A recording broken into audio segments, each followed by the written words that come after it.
వివరాలు చూద్దాం. పోలవరం నల్లమల్ల సాగర్ ప్రాజెక్టుపై సుప్రీంకోర్టులో విచారణ జరిగింది. తెలంగాణ తరపున సీనియర్ న్యాయవాది అభిషేక్ మను సింఘ్వి వాదనలు వినిపించగా తెలంగాణ నీటిపారుదల శాఖ మంత్రి ఉత్తమ్ కుమార్ రెడ్డి విచారణకు హాజరయ్యారు. తెలంగాణ ప్రభుత్వ వాదనలు విన్న సుప్రీంకోర్టు గోదావరి నదీ జలాల విషయంలో మహారాష్ట్ర, కర్ణాటక వాదనలు కూడా వినాల్సి ఉందని అభిప్రాయపడింది. దీంతో రిట్ పిటిషన్ ఉపసంహరించామని చెప్పిన తెలంగాణ ప్రభుత్వం సివిల్ సూట్ ఫైల్ చేస్తామని సుప్రీంకోర్టుకు తెలిపింది.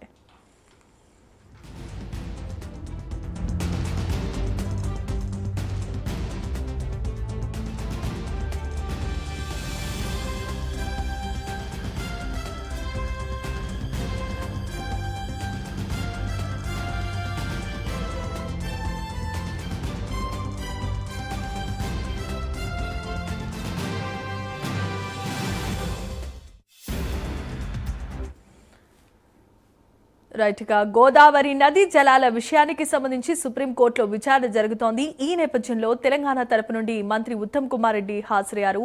ఇది రిట్ పిటిషన్ ఉపసంహరించుకుంటున్నామంటూ తెలంగాణ ప్రభుత్వం ఉత్తర్వులు జారీ చేసింది. సివిల్ సూట్ ఫైల్స్ చేస్తామని సుప్రీంకోర్టుకు తెలంగాణ ప్రభుత్వం తెలిపినట్లుగా తెలుస్తోంది. ఇదే అంశానికి సంబంధించి మరిన్ని వివరాలు అందించడానికి మా నేషనల్ బ్యూరో చీఫ్ కళా కూడా సిద్ధంగా ఉన్నారు. కళా, చెప్పండి. దాదాపు మనకు ఏదైతే సుప్రీంకోర్టు ధర్మాసనం దాదాపు కొద్దిసేపటి క్రితము 2 తెలుగు రాష్ట్రాలకు సంబంధించినటువంటిది పోలవరం నల్లమల్ల సాగర్ ప్రాజెక్టుకు సంబంధించినటువంటి సుప్రీంకోర్టులో ఏదైతే వాదనలు జరుపుతున్నటువంటిది గత వారం కూడా ఏదైతే ఇరు రాష్ట్రాల మధ్య కూడా వాదనలు జరిపాయి. అందులో దాదాపు ఈ రోజు మరొకసారి విచారణకు ధర్మాసనం ముందుకు రావడం జరిగింది. దీంట్లో కీలకంగా ఏదైతే తెలంగాణ ప్రభుత్వం దాదాపు మనకు పోలవరం నల్లమల్ల ప్రాజెక్టుకు సంబంధించినటువంటి వాదనలు వినిపించేందుకు ఏకంగా ఇక్కడ తెలంగాణ సీఎం రేవంత్ రెడ్డి ముంబైకి వెళ్లి ప్రత్యేకంగా ప్రభుత్వం తరఫున వాదించేందుకు అభిషేక్ మను సింఘ్ని సంబంధించినటువంటి పూర్తి సమాచారం ఇవ్వడము, దీనిపై ముందుకు వెళ్లే విధంగా ఆయనకు సహాయ సహకారాలు అందించే విధంగా కూడా టోటల్ టీంని కూడా అరేంజ్ చేసినటువంటిది ఒక ప్రతిష్టాత్మకంగా తీసుకుని ముందుకు వెళ్తున్నటువంటిది తెలంగాణ ప్రభుత్వం. దీనికి సంబంధించినటువంటిది సుప్రీంకోర్టులో రిట్ పిటిషన్ దాఖలు చేయడం జరిగింది. గత వారం విచారణ కూడా రావడం జరిగింది. గత వారంలో ఏదైతే వాదనలు విన్న తర్వాత ఏదైతే మధ్యవర్తిత్వంతో దీనిని ఏదైతే సమస్యను పరిష్కరించుకోవాలి అంటూ కూడా చెప్తూ దాదాపు ఈ రోజు ఏదైతే సోమవారానికి వాయిదా వేయడం జరిగింది. అందులో భాగంగానే ఈ రోజు మరొకసారి ధర్మాసనం ముందు జస్టిస్ సూర్యకాంత్ ధర్మాసనానికి సంబంధించినటువంటి వాదనలు మాత్రము చాలా కీలకంగా దాదాపు ఏదైతే తెలంగాణ ప్రభుత్వం రిట్ పిటిషన్ దాఖలు చేసిందో దానిని ఉపసంహరించుకున్నది ఈ రోజు చాలా కీలకంగా తెలంగాణ ప్రభుత్వము. దీనికి సంబంధించినటువంటిది అటు ఏదైతే తెలంగాణ ప్రభుత్వం తరఫున వాదనలు వినిపిస్తున్నటువంటి అభిషేక్ సింఘ్వి తర్వాత ఏదైతే ఏపీ ప్రభుత్వం తరఫున ముకుల్ రోహత్కి ఏదైతే వాదనలు విన్న తర్వాత ఈ రోజు ఏదైతే జస్టిస్ సంబంధించినటువంటి సుప్రీంకోర్టు ధర్మాసనము కీలకమైనటువంటి అంశాలను వెల్లడించింది. దాదాపు మనకు ఏదైతే ముఖ్యంగా తెలంగాణ ప్రభుత్వం వేసినటువంటి రిట్ పిటిషన్ అర్హత కాదంటూ కూడా కీలకమైనటువంటి తీర్పును వెల్లడి చేసింది. అంతేకాకుండా గోదావరి నదీ జలాలకు దాదాపు కనెక్టివ్ గా ఉన్నటువంటి ఏదైతే రాష్ట్రాలు అనుకోవచ్చు, మనకు కర్ణాటక అనుకోవచ్చు, ఇటు మహారాష్ట్ర వాదనలు కూడా వినాల్సి ఉంది. ఖచ్చితంగా ఏదైనా ఒక తీర్పు చెప్పే ముందర దానికి లింక్ అయి ఉన్నటువంటి రాష్ట్రాల యొక్క వాటి వాదనలు విన్న తర్వాతనే దీనిపై ముందుకు వెళ్లే విధంగా అనుకోవచ్చు, దీనిపై స్పందించే విధంగా అనుకోవచ్చు తీర్పు వెల్లడవుతుంది అన్నటువంటి విషయాన్ని కూడా ఈరోజు ధర్మాసనము చాలా కీలకమైనటువంటి వ్యాఖ్యలు చేయడం జరిగింది. ఏదైతే అర్హత కాదు తెలంగాణ పిటిషన్ ఏదైతే వేసిందో దానిని ఉపసంహరించుకోవడం ఒకటి అయితే తెలంగాణ ప్రభుత్వం ఉపసంహరించుకున్నది. తర్వాత దీనికి సంబంధించినటువంటిది సివిల్ సూట్ ఫైల్ కూడా కోర్టులో అప్పీల్ చేస్తామంటూ కూడా దీనికి సంబంధించినటువంటి తెలంగాణ ప్రభుత్వం ఫైల్ చేస్తామని చెప్పడం కూడా తెలంగాణ ప్రభుత్వం ఈ రోజు విచారణలో చాలా కీలకమైనటువంటి అప్డేట్స్ అని చెప్పవచ్చు. కానీ ఏదైతే 2 రాష్ట్రాల మధ్య జరుగుతున్నటువంటి విచారణ మాత్రం చాలా ఉత్కంఠభరితంగా ఏ విధమైనటువంటి తీర్పు వస్తుంది అన్నటువంటిది ఇరు రాష్ట్రాల సంబంధించినటువంటి ఏదైతే ధర్మాసనం ముందు వాదనలు వినిపిస్తున్నారు. కానీ ఈ రోజు ఏదైతే ధర్మాసనం వెల్లడించినటువంటి తీర్పుతో మరొకసారి కొంత అటు కర్ణాటక కానీ ఇటు మహారాష్ట్రకు సంబంధించినటువంటి నది సంబంధించినటువంటి ఏదైతే రాష్ట్ర యొక్క వాదనలు వినాలి అన్నటువంటిది మాత్రము చాలా కీలకమైనటువంటి తీర్పును మాత్రము ఈ రోజు ధర్మాసనం వెల్లడించింది. Right, thanks for the updates కళ. అని కూడా తెలంగాణ ప్రభుత్వం తరఫు నుంచి సుప్రీంకోర్టులో ఈరోజు వాదనలు వినిపించాం. అదేవిధంగా as per section 90 of AP Reorganization Act, central government is the only authorized body for seeking requisite clearances, including environment clearance or any other modification to the Polavaram irrigation project in any form. And the state of Andhra Pradesh has no right to alter the Polavaram irrigation project in any form. Ante Polavaram irrigation project ఏ విధంగా design చేయబడ్డదో ముందు దానికి అతీతంగా దానికి అదనంగా ఏమీ చేయడానికి వీలు లేదు. అది ఏపీ రీఆర్గనైజేషన్ యాక్ట్ కూడా ఉందని చెప్పి ఈరోజు మరి మేము సుప్రీంకోర్టులో వాదించాం.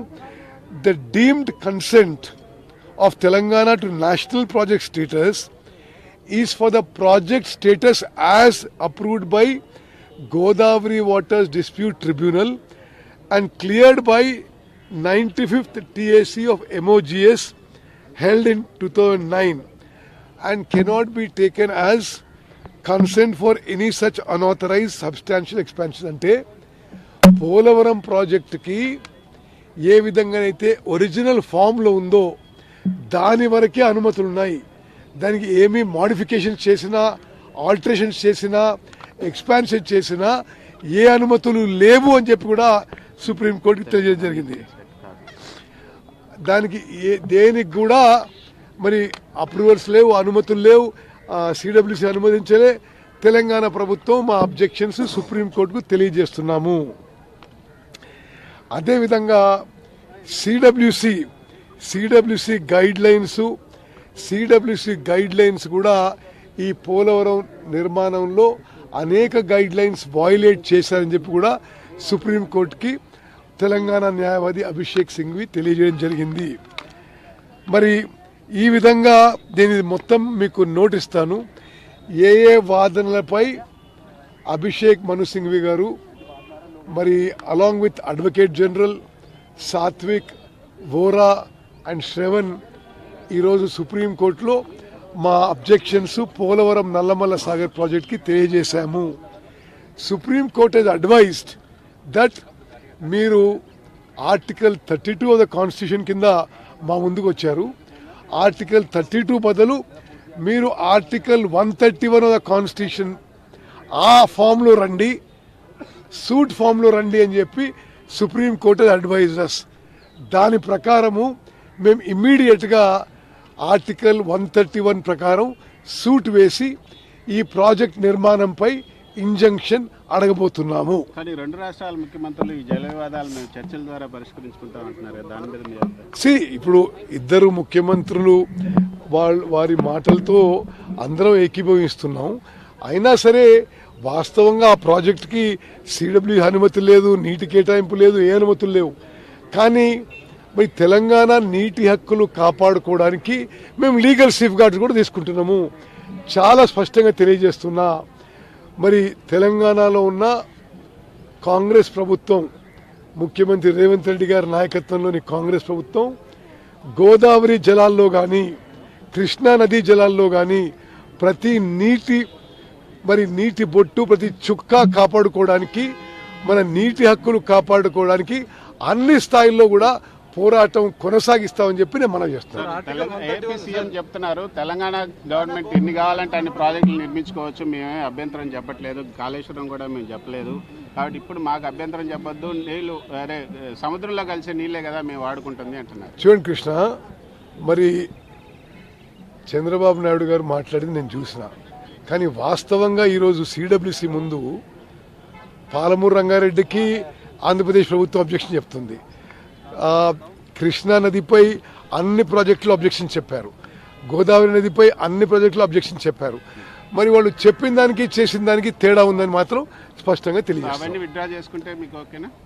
అది ఆ నిర్ణయం ముఖ్యమంత్రి గారు తీసుకుంటారు. కానీ బట్ బేసికలీ ఉన్న ఫ్యాక్చువల్ పొజిషన్ మీకు చెప్తున్నా, మరోసారి చెప్తున్నా. తెలంగాణలో కాంగ్రెస్ ప్రభుత్వం, ముఖ్యమంత్రి రేవంత్ రెడ్డి గారి నాయకత్వంలోని కాంగ్రెస్ ప్రభుత్వం కృష్ణా నదీ జలాల్లో, గోదావరి నదీ జలాల్లో మన నీటి వాటాని, మన నీటి హక్కులు కాపాడడానికి అన్ని ఫోరంలో అన్ని స్థాయిలో మరి పోరాటానికి కొనసాగిస్తామని చెప్పి నేను మనవి చేస్తాను. సివిల్ సూట్ ఎందుకు వేయలేదు సార్ మీరు ముందుగా ఇప్పుడు అప్పుడు ముందు రిట్ పిటిషన్ ఆ ఫామ్ లో వచ్చినాము. ఈ రోజు వాళ్ళ సుప్రీంకోర్టు అసలు రిట్స్ కూడా మెయింటైన్ అయినాయి, ఆంధ్ర కూడా వేసింది రిట్స్. ముందులో వేయాలని కాదు, ఇప్పుడు ఆ ఆర్టికల్ 31 ప్రకారం వేసినాము. ఈరోజు సుప్రీంకోర్టు మీరు ఇది కాంప్రహెన్సివ్ సబ్జెక్టు ఆర్టికల్ 131 గ్రామ్ అంటే ఆ విధంగా ఈ రోజు రేపట్లో అయిపోతున్నాం. సో ఎగువ రాష్ట్రాలను కూడా ప్రతివాదులుగా చేరుస్తారా సార్ సివిల్ సూట్ లో? అది సుప్రీంకోర్టు చూద్దాం. ఓకే.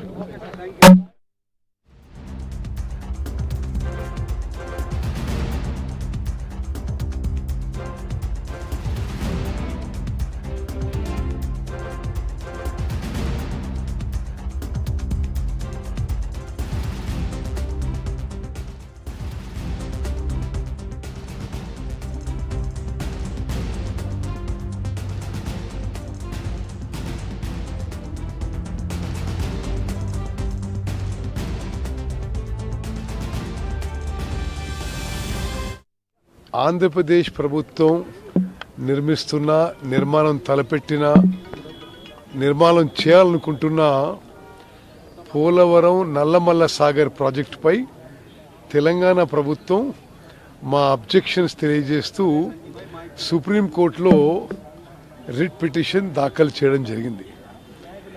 పోయిన మండే కూడా హియరింగ్ అయింది, మళ్ళీ ఈ మండే కూడా హియరింగ్ అయింది. అయితే సుప్రీంకోర్టు chief justice of India Suryakant garu, అదేవిధంగా